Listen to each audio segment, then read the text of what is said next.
Apparu en 1735 sur le continent américain aux États-Unis contemporains, le diable de Jersey. Plusieurs légendes entourent son existence, chacune plus troublante que la précédente.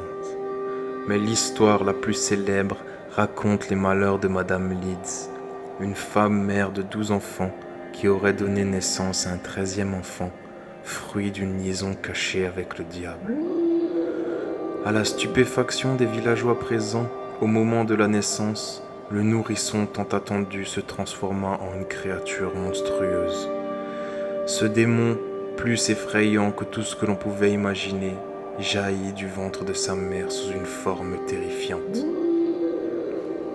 Le diable de Jersey est souvent décrit comme une entité effroyable. Sa peau d'un gris sombre et ses sabots évoquent l'horreur des profondeurs. Sa tête, celle d'un cheval sinistre aux yeux rouges, est ornée de cornes tordues et menaçantes. De grandes ailes noires déploient leurs ombres sur son corps décharné, le dotant d'une allure aussi inquiétante qu'infernale.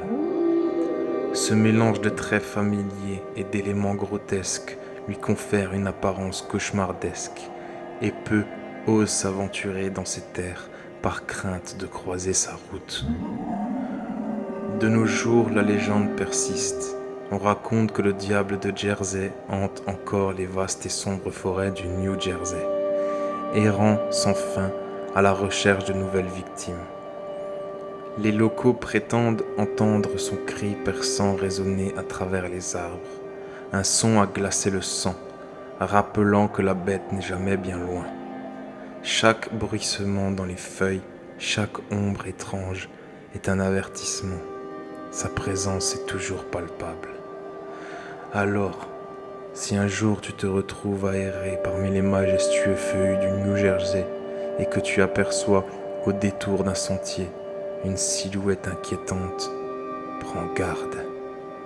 Le diable de Jersey pourrait bien être à tes côtés, prêt à t'emporter dans les ténèbres éternelles.